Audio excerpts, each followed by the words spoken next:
understand the story of Australia. Now, it was believed that there were different theories about the original people of Australia, who were known as Aboriginals. Now, these Aborigines had a very interesting history. Some of the quotations says that these people migrated nearly 40,000 years ago from New Guinea via a land path.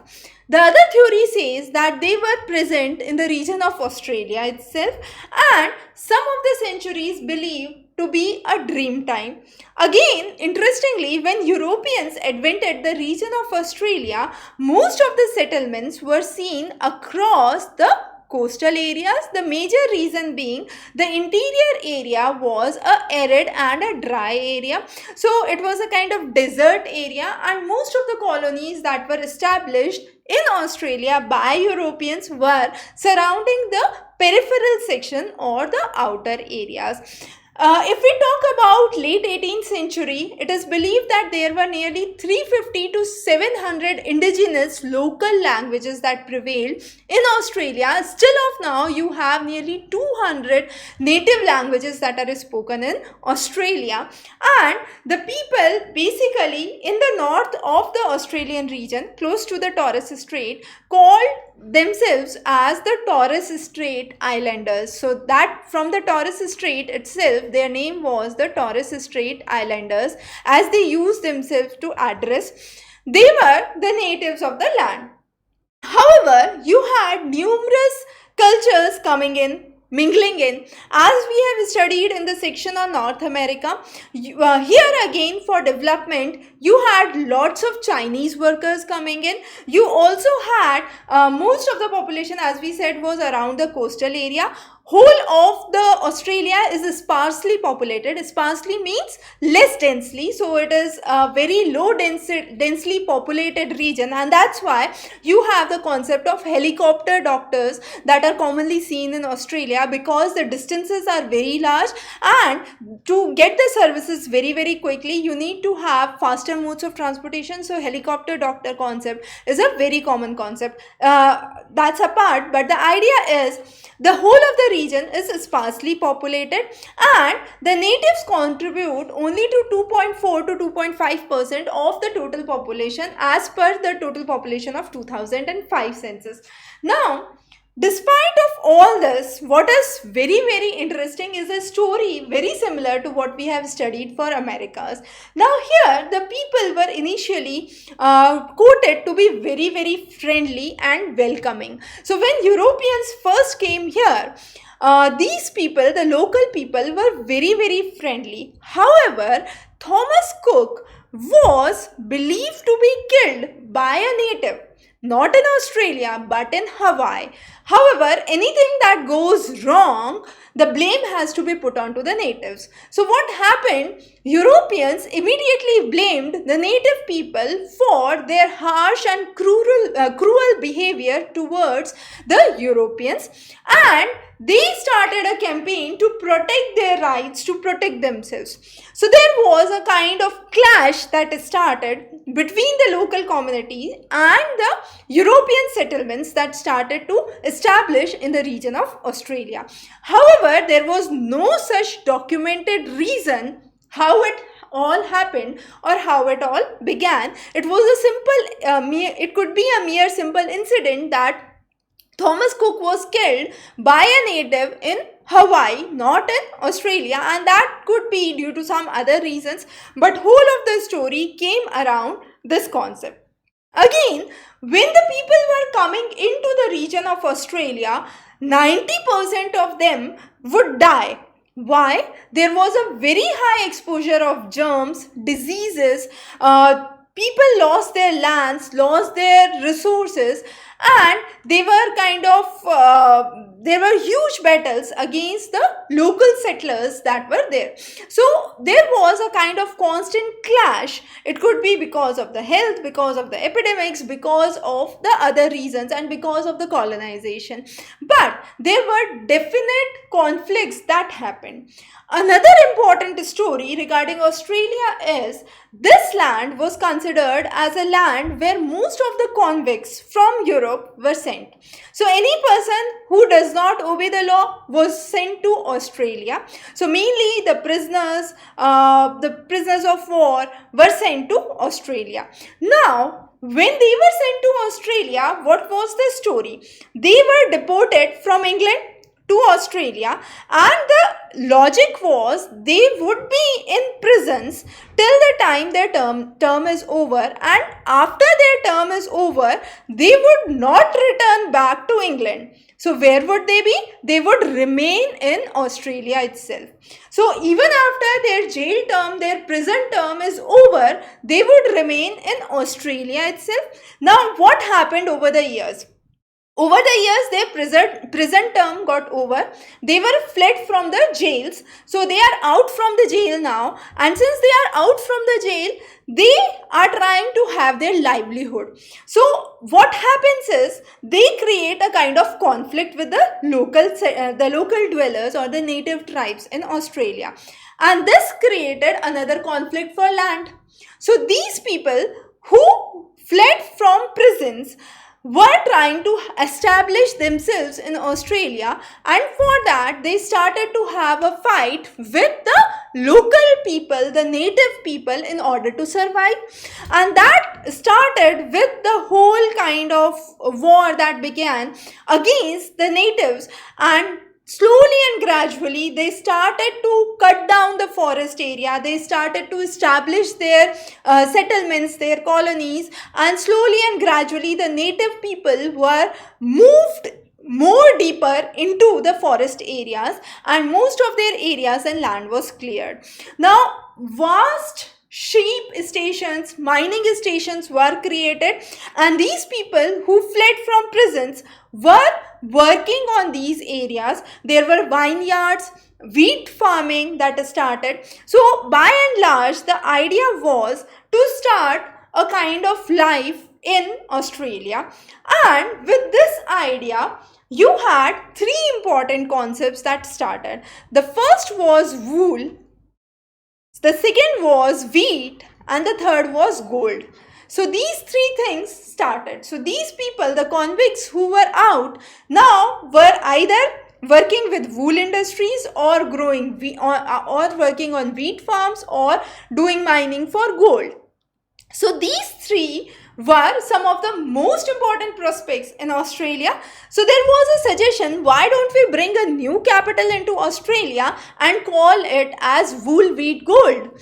But interestingly, there was another name suggested for the capital, and that was Canberra. It was based on a native name which was Canberra, and Canberra basically means a meeting point. So Canberra, which is another word for Canberra, basically talks about a meeting point. So it was believed to be a meeting point of what? Meeting point of wool, wheat and gold, and therefore the name Canberra. And Canberra since 1911 started to be the capital of Australia. Now, as the process started, as we know, you had lots of Chinese workers coming in. China was providing a cheap labor similar to the cheap labor that was provided in the gold rush at California that we have already studied in our section on North America. Till 1974, there was a kind of popular fear for the dark people. So they do not want non-whites to be part of the system. So they were trying to keep the people of Africa, South Africa and other parts of Asia away, and they were trying to keep this land for themselves so that non-white people are out. Non-white people should not be part of Australia, and that was the sole motive with which they were moving forward. Now this is a kind of timeline that we have here, how it all started. So initially it started with Dutch travelers arriving to Australia. Then you had Thomas Cook, who reached the place which was known as Botany Bay, and this Botany Bay was later known as New South Wales. Later on, you had founding of Sydney that took place. As we said, Chinese immigration started, but it was stopped by law in 1855. And then you had a gold rush that started. And this gold rush was very important, because with this gold rush you had millions of migrants from Europe coming into the regions of Australia trying to settle, and you had more than 2 million migrants from Europe that entered Australia after the gold rush started. And we have already talked about how the capital started to begin. But if we look onto the history that has been quoted, anthropologists have played a major role. They have focused on study of the native culture, preserving the art galleries, preserving the art forms through the art galleries, through the museums. And Henry Reynolds, in one of his works, Why We Aren't We Told, that means he basically condemned all the writings of the Australian history that was made from the Thomas Cook's discovery. So his point of view was a little different from what was quoted by Thomas Cook, and therefore there was a constant wave of design that started to come up. So be it in the form of culture, art, there were designing of the rooms that started, and in 1974 the concept of multiculturalism started. Now this multiculturalism is a unique concept to Australia. Why? Because according to multiculturalism, none of the cultures are different and all of the cultures would be treated at par. There won't be any kind of differences that would be made based on the culture of an individual. So be it an immigrant from Asia, be it an immigrant from Europe, be it from Americas, all of those are free to follow their own culture and settings. Again, a very important concept that began during that time was, initially the native people of Australia were not given any of the lands. So there was a term which came into being which was known as terra nullius. Terra null means zero, so terra nullius, terra means land. So they said the land belongs to nobody. So natives were not given the right to land. However, there were constant upheavals that came in, and finally you had the policy that ended, and the natives were given the rights for the land, and this case went in the Australian High Court, and the native rights were later on retained in 1992. So after 1992, the natives got the rights for the land. Till that time, the natives did not had the right to land. They were thrown into the forest areas, into the more interior areas, but they did not had the right for the land. Next important thing was a very important aspect, that the children that were born who were of mixed breed, means a native European and a native settler's child. Now these children who were born there, who were a kind of mixed breed of Europeans and the native dwellers, were not allowed to meet the native relatives, the local relatives of the Aboriginals or the natives of Australia. They were forcefully kept out of the native relationship, and they were only brought and born into the European settlement.